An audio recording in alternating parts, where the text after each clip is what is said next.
विचित्र थे वो, बड़े विचित्र, जिनका नाम था घंटाकर्ण। क्या नाम है उनका? जम के बोलिए जरा। घंटाकर्ण। ये घंटाकर्ण कैसे थे? आपने शंकर जी के फोटो में कहीं देख लेना, एक नंदी दिखेगा, एक हड्डी हड्डी वाला भृंगी दिखेगा, एक ऐसा दिखेगा जिसके बड़े बड़े कान और कानों पे बड़े बड़े घंटे बंधे हैं। उसका नाम था घंटाकर्ण। ये बड़ा विचित्र गण था, ये शंकर का बड़ा विचित्र उपासक था, ये बड़ा विचित्र पार्षद था भगवान शंकर का। और शंकर भगवान के पास में शिव के जो गण हैं, आपको पहले भी कहा, ये मित्र भी हैं, सखा भी हैं, सेवक भी हैं। शंकर की निंदा नहीं सुन सकते, शंकर के खिलाफ एक शब्द नहीं सुन सकते, ये शिव की विद्रोही हो ही नहीं सकता, ये शंकर की एक निंदा नहीं श्रवण कर सकते।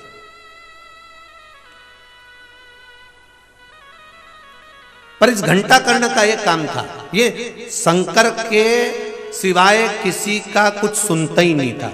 इसने कानों में घंटा इसलिए बांध के रखा था क्योंकि जहां से जाता था वहां कहीं प्रवचन होते दिखते थे, तो कहीं भगवान विष्णु का नाम या ब्रह्मा जी का नाम या इंद्र का नाम या इस देवता का नाम या उस देवता का नाम मिलता था तो जम जम की मुंडी हिलाना चालू कर देता था। क्यों? क्योंकि किसी का नाम मेरे कानों में नहीं चले जाए, शंकर के नाम के सिवा किसी का नाम मेरे कानों में नहीं जाना चाहिए।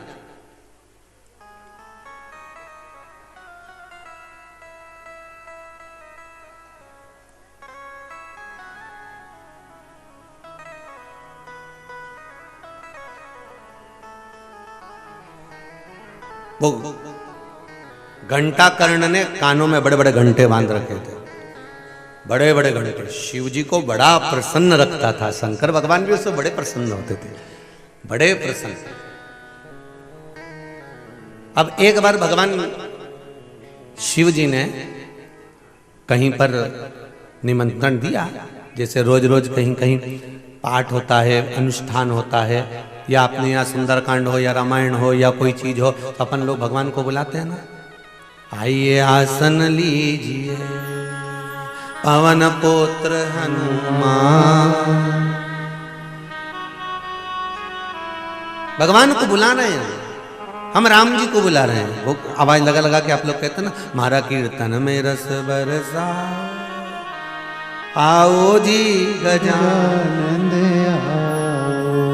ओ शंकर जी के लाओ, संग पार्वती के लाओ, गणपति के साथ में लाओ, मारा कीर्तन में रस बरसाओ। तो अपन लोग करें कि शिव जी आओ विराजमान हो, भगवान विष्णु तुम आओ, तो अपन भजन भजन में कहते हैं नारायण जी आना, तो लक्ष्मी को लाना, तो ये लाना, तो वो लाना, तो अपन सबको बुलाएं। ऐसे एक बार भगवान शंकर के पास सूचना आई, पार्वती जी ने शिव जी से कहा, प्रभु, भगवान बोले, बोलो क्या बात है? प्रभु, मृत्यु लोक में हमेशा भजन होता रहा है, तो अब की बार बैकुंठ में देवर्षि नारद ने 2 दिन का सत्संग रखा है। शंकर भगवान बोले, बैकुंठ में सत्संग?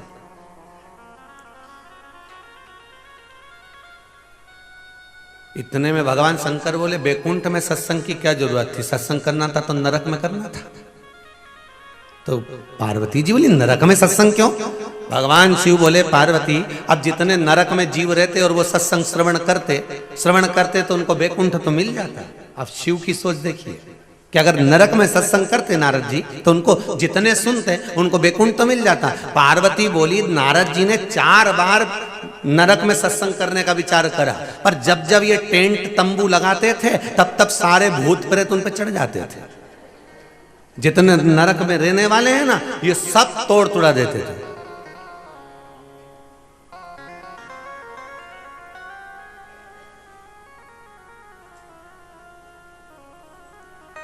तो शंकर भगवान ने बोला, जितने टेंट, पंडाल, दरी, बिछात, कुर्सी जितनी लगती थी ना वह नरक में, ये सब तोड़ देते जितने वहां पर नरक में रहते।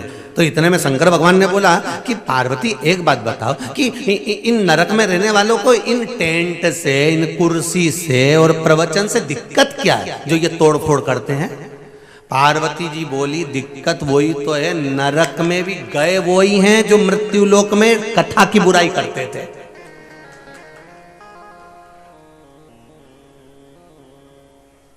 इनने मृत्यु लोक में रह के भी टेबल कुर्सी तोड़ी है, पंडाल तोड़े, इनने दरिया फाड़ दी। हम प्रवचन नहीं होने देंगे, हम कथा नहीं होने देंगे। जब जब कहीं का महाराज प्रवचन करने आता था, ये बुराई करना चालू कर देते, ये निंदा करना चालू कर देते। तो इन्हीं को तो ले जाके नरक में छोड़ा, और नरक में भी कहीं का प्रवचन करने पहुंच जाए तो इनको अच्छा लगेगा। जब इनको पृथ्वी पे रह के अच्छा नहीं लगा तो मन नरक में क्या खाक अच्छा लगेगा। पार्वती जी बोली इसलिए वहां पे प्रवचन नहीं होने दे रहा। तो फिर नारद जी ने कहाँ प्रवचन रखे? तो क्या बैकुंठ में रखे।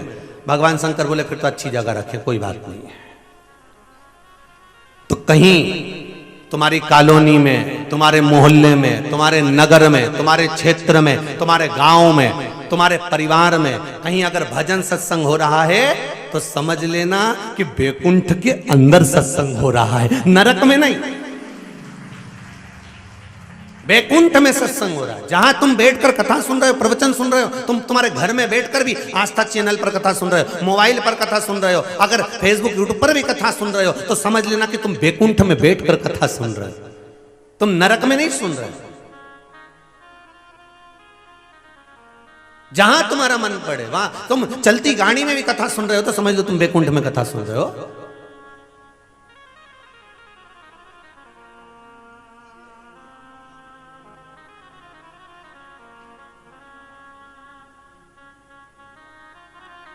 प्रभु कई कई जगह तो कथा होती है ना, तो उसमें जो प्रसाद बंटता है ना, तो प्रसाद में भी परिवार वाले पीछे इतना सारा बांटे जा रही है, थोड़ा कम कम बांट। अब बताओ, समझ लेना ये यहां इतना कर रहा है तो इसकी बैकुंठ नहीं वही। अच्छा, बैकुंठ और नरक के बीच में खिड़की दी है भगवान ने, आपस में झांक सकते हो तुम। तो जितने शिव पुराण सुनने वाले हो ना, और जितने शिव पुराण की निंदा करने वाले हो, राम कथा की निंदा करने वाले हो, भागवत निंदा करने वाले हो, भगवान की निंदा करने वाले हो, तीर्थों की निंदा करने वाले हो, भगवत स्मरण की निंदा करने वाले हो, तो इनको तुम खिड़की में से आराम से झांक सकते हो। और तुम्हारा मन पड़े तो तुम इनको चिढ़ा भी सकते हो, उसमें कोई दिक्कत नहीं। फिर वहां पर भी तुम कह सकते हो तेरा क्या होगा रे, उसमें कोई दिक्कत नहीं। पार्वती जी से भगवान शिव ने कहा, तो फिर देवऋषि नारद ने कहां रखा है प्रवचन? तो क्या बैकुंठ में रखा है। अच्छा, बैकुंठ में कौन सुनेगा? तो क्या बैकुंठ में जितने भक्त रहते ना वही सुनेंगे। भजन सत्संग तो भक्तों को ही भाता है। भगवान ने कहा ठीक है, पर मुझे कथा सुनना बहुत अच्छा लगता है, क्योंकि शंकर भगवान तो वक्ता भी अच्छे हैं और श्रोता भी अच्छे हैं। उन्होंने अपनी पार्वती को कथा सुनाई, कितने प्रेम से सुनाई, अमर गुफा में बैठकर इतने प्रेम से श्रवण करें, और वक्ता भी एक नंबर के, उन्होंने कथा भी सुनाई और सुने भी, शिव महापुराण की कथा के श्रोता भी बने। तुम रुका जी के पास में जाकर कथा भी सुन रहे हैं, तो वक्ता भी अच्छे और श्रोता भी अच्छे। इनमें दोनों चीजें, वक्ता का गुण भी है और श्रोता का गुण भी है। ग्रहण भी करना जानते और बोलना भी जानते। तो शंकर भगवान बोले मेरी कथा में बहुत रुचि है, पर पार्वती बात ऐसी है, मैं बैकुंठ में अगर कथा सुनने जाऊंगा ना तो ये पक्का है कि मुझे कथा सुनने नहीं दिया जाए। बहुत ध्यान से सुनना ये कथा को महाराज जी। अगर मैं बैकुंठ में कथा सुनने गया तो मुझे कथा सुनने नहीं दिया जाएगा। तो पार्वती जी ने कहा क्यों नहीं दिया जाएगा? भगवान बोले मुझे मालूम है पार्वती, तुम भी मेरे साथ अगर कथा सुनने के लिए बैकुंठ में जाओगी ना तो आदर सम्मान सत्कार इतना होने लगेगा, इतना होने लगेगा कि आपका मन थोड़ी देर अगर कथा में रखा उतनी देर में पास में से बजाएगी, थोड़ा बहुत कुछ लाऊं खाने का। कथा सुनने के लिए हमेशा जाओ, जहां बैठकर कथा सुन रहे हो, जिस जगह पर बैठकर कथा सुन रहे हो, वहां अपना कोई प्रिय बैठा हो, बहुत अच्छा बैठा हो, तो उसके पास बैठकर कभी कथा मत सुनना। इसलिए पति पत्नी को जोड़े से कथा सुनने बिठाते हैं।